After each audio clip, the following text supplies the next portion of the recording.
So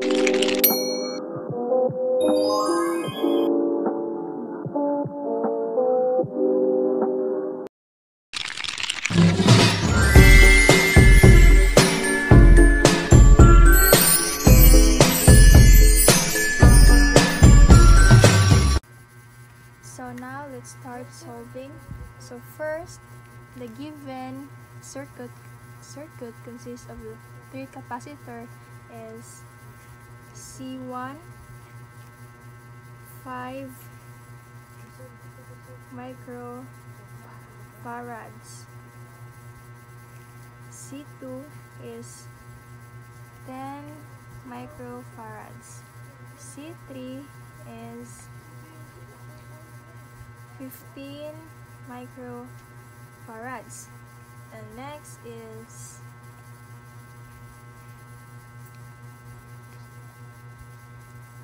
solve ta sa parallel.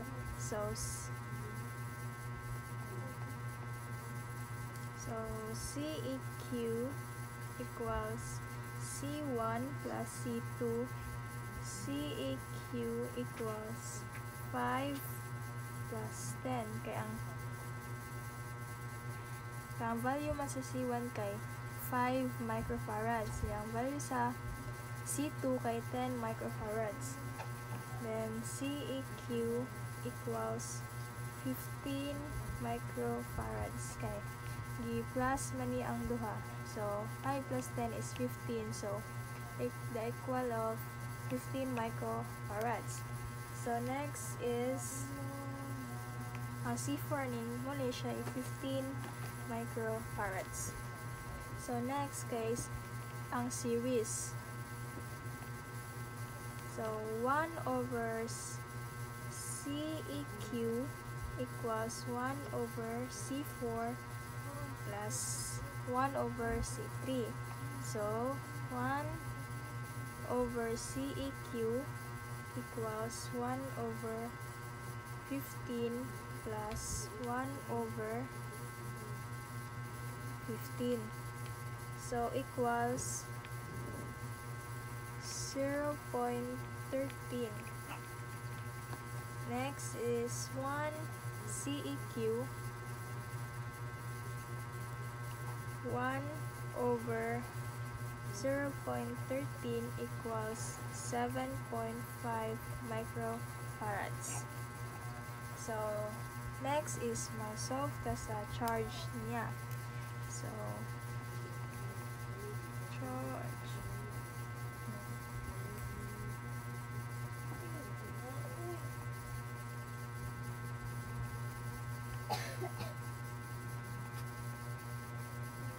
So QEQ equals CEQV or volt. CEQ equals 7.5 times 10. Next, QEQ equals 75 microcoulombs. So, ang Q4 ani niya kay 75 microcoulombs. Yang Q3 po. So, next kay sa volts. Solve ta sa volts niya. Series VEQ equals V4 plus V3. So, mag-start ta sa V4 equals Q4 over C4. Next kay V4 equals 75 microcoulombs over 15 microfarads. Next is V4 equals V5 volts. Kay i-divide ni siyang duha. So 15 over 75 over 15 kay 5 volts. Next kay V3. So, Q3 over C4. V3 equals 75 microcoulombs over 15 microcoulombs. Okay? So, same ragyapon siya ani. So, equals to 5 volts kapon. Next, kay kaning VEQ.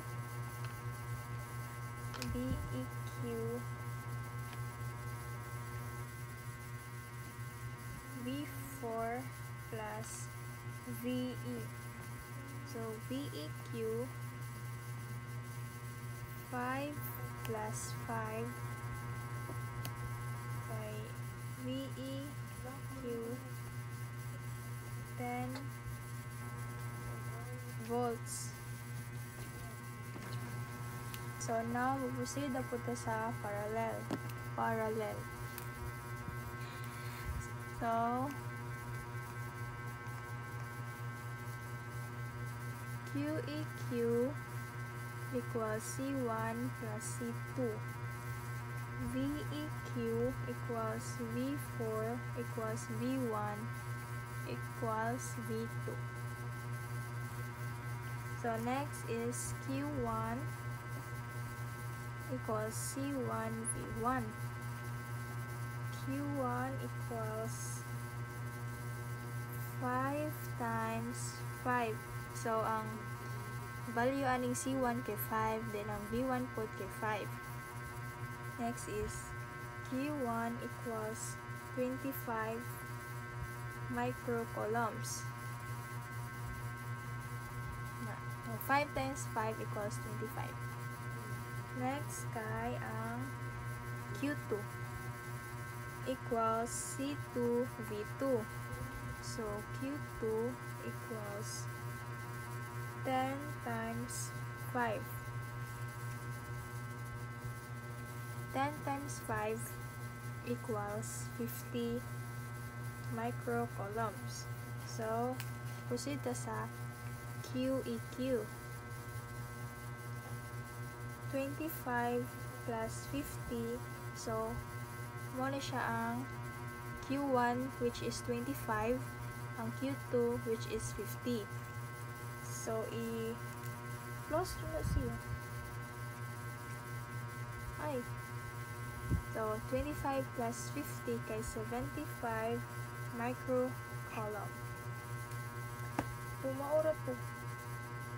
Muna siya answer sa whole, like sa gikan sa parallel charge volts hangtod sa i-combine ang ang charge of volts. So, ang answer kay 75 microcoulombs. Bye-bye.